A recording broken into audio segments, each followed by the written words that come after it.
자, 상상해보세요. 내가 100평짜리 땅을 샀는데 이 위에 건물을 지으려고 측량을 해보니까 옆집이 우리 집을 침범했다면 여러분들은 어떻게 하실 건가요? 오늘 영상에서는 내가 땅을 사거나 낙찰을 받았는데 옆집이 내 땅을 침범했다면 우리가 손해보는 건 어떤 게 있는지, 법적으로 어떻게 해결을 해야 되는지, 그럼 이를 방지하기 위해서는 어떻게 해야 되는지까지 알려드리려고 합니다. 토지 투자에 관심이 있거나 내가 다가구나 건물을 사서 허물고 새로 신축을 할 계획이 있으신 분들에게는 엄청 중요한 내용이니까 영상 끝까지 시청해 주시길 바라겠습니다. 여기 내가 100평짜리 땅을 샀어요. 그래서 이 건물 위에 새로운 건물을 지으려고 측량을 했는데 바로 옆에 있는 이 다가구 건물이 알고 보니까 우리 땅에 한 평 정도 침범되어 있었던 거죠. 그럼 이 침범한 건물에 대해서는 이렇게 자르면 되는 거 아닌가라고 생각이 드시나요? 어떻게 생각이 드세요? 철거할 수 있을 거라고 생각이 드시나요? 아니면 그래도 철거는 못할 것 같아 이런 생각이 드시나요? 상식적으로 생각하면 내 땅을 침범한 거니까 그냥 잘라버리면 된다라고 생각이 들 수 있지만 이건 현실적으로 어렵습니다. 그럼 이런 경우에는 옆 건물주랑 이야기가 잘 된다면 원만하게 해결이 가능할 텐데요. 만약 이렇게 건물이 넘어온 게 아니라 담벼락 정도 넘어온 상태면 이 담벼락 그냥 허물고 다시 이렇게 맞게끔 지으면 되는 거잖아요. 그럼 큰 비용 들이지 않고 상대적으로 쉽게 해결이 가능할 거예요. 그런데 세워져 있는 건물 자체가 땅을 침범해서 튀어나와 있다면 이건 옆 건물주가 아무리 성격이 좋은 사람이라도 그럼 이만큼 내가 건물을 잘라주겠어요 이렇게 말할 사람은 거의 없을 건데요. 그렇다고 해서 이 건물을 그냥 가만히 둔다고 하면 내가 산 이 토지에 지을 수 있는 건물 면적이 줄어들게 됩니다. 그 이유가 이 100평이 있으면 이 100평에 관해서 건폐율과 용적률이 정해져 있어요. 건폐율은 이 토지 안에 건물을 지을 수 있는 그 면적을 얘기하는 거고, 용적률은 높으면 높을수록 건물을 더 높게 지을 수 있다라고 생각을 하시면 되는데, 이 높게 지어서 생기는 그 각 층마다의 면적이 있잖아요. 그 면적이 이 토지 대비해서 얼만큼까지 허용할 수 있느냐가 정해지기 때문에 토지가 넓으면 넓을수록 그 건물이 더 높게 지어질 수 있다라고 생각하시면 됩니다. 그럼 이 한 평만 줄어든다고 해도 건물을 지을 수 있는 면적은 이 한 평이 차이 나는 게 아니라 더 많은 면적이 차이가 나게 되는 거겠죠. 그럼 이 한 평 가지고도 그 위에 세워지는 면적들이 달라지니까 그럼 이 면적마다 받을 수 있는 월세도 차이가 나게 되는 거죠. 그럼 월세의 금액이 달라질 거고, 또 수익형 부동산일 경우에는 이 월세를 얼마를 받느냐에 따라서 이 건물 자체의 가치가 정해져 있단 말이죠. 매도가가 정해지게 되는데 그럼 이 건물의 가치 자체도 하락하게 되는 거죠. 그래서 나의 자산 크기 자체가 달라지는 문제가 될 수 있기 때문에 이 한 평 차이가 엄청난 큰 차이를 불러올 수 있다고 보시면 됩니다. 그리고 토지가 이렇게 사각형으로 되어 있으면 이 경계선 있죠. 토지 경계선에서 일정 거리를 두고 건물을 지을 수 있단 말이죠. 그런데 이 옆에 건물이 튀어나와 있잖아요. 그렇다 해서 내가 원래 가지고 있는 이 경계선을 만큼 해서 일정 금액을 띄울 수 있는 게 아니라 여기 옆 건물의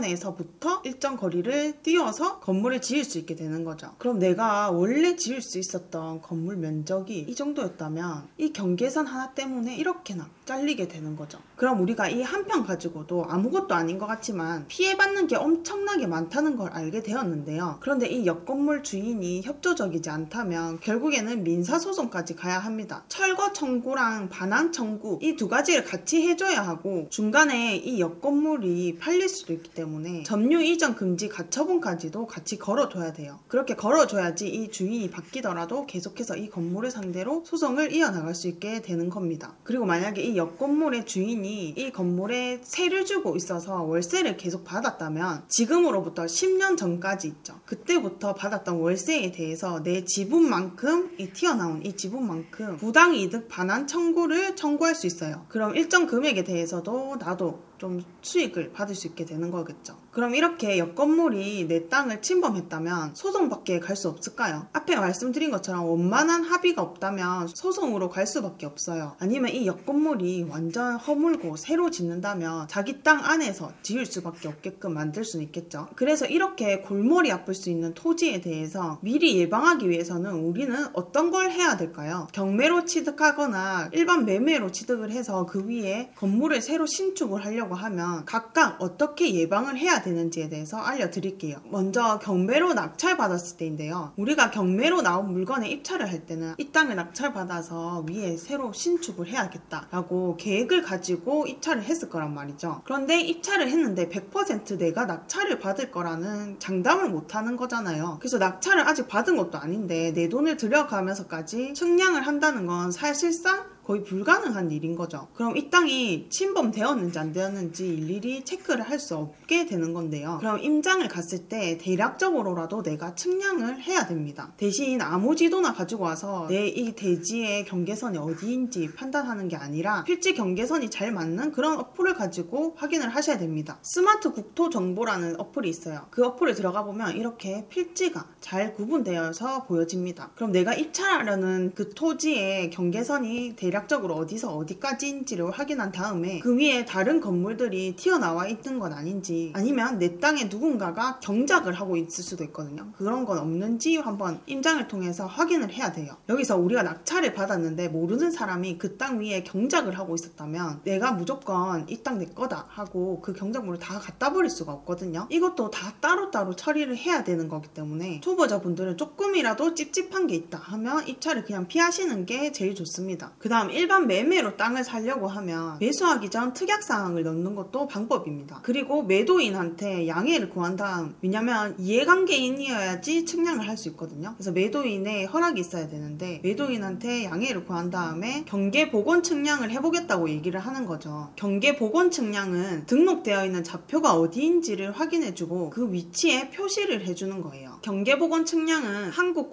한국국토정보공사에서 의뢰할 수 있고요. 전화로는 1588-7704로 전화를 하면 친절하게 설명을 드릴 수 있어요. 여기 LX 지적측량 바로 처리센터의 홈페이지에 들어와서 방금 보셨던 지적측량 상담도 받을 수 있고요. 지적측량 안내를 클릭하면 지적측량 수수료 계산을 할 수 있는 방법에 대해서도 알려주는데, 측량하는 비용은 공시지가랑 면적이 얼마냐에 따라서 금액이 달라집니다. 내가 측량하고 싶은 그 토지의 공시지가를 확인하시고 면적을 확인하신 후에 그 해당하는 금액이 얼마인지를 확인해 보시면 돼요. 그리고 수수료를 감면해주는 서비스도 있더라고요. 이거는 만약 분쟁 때문에 측량을 했는데도 재측량을 해야 되는 상황이 올 수도 있는데 그 재측량하는 기간이 12개월 이내이면 좀 감면이 된다고 해요. 지금 3개월 이내면 90%까지 감면을 해주고 6개월 이내면 70%, 12개월 이내면 50%까지 경감을 시켜준다고 합니다. 그리고 다른 감면할 수 있는 그런 요건들이 있거든요. 그거를 보고 내가 해당되는 건 없는지 한번 확인을 해보시고 좀 할인된 금액으로 측량을 진행해 보시는 게 좋아요. 그리고 한국국토정보공사에서 측량을 하러 나왔으면 경계선 표시를 해주는데 그 경계선 표시를 그냥 짝대기 하나를 여기가 경계선이다 하고 꼽아주거든요. 근데 그 짝대기가 생각보다 많이 작더라고요. 그래서 그 짝대기 옆에 내가 누가 봐도 표시를 할 수 있게끔 좀 더 긴 막대기를 여러 개 준비하는 거예요. 그래서 그 당일날에 여기 표시를 해주면 나는 그 막대기 옆에 부분에 더 잘 표시가 되는 막대기를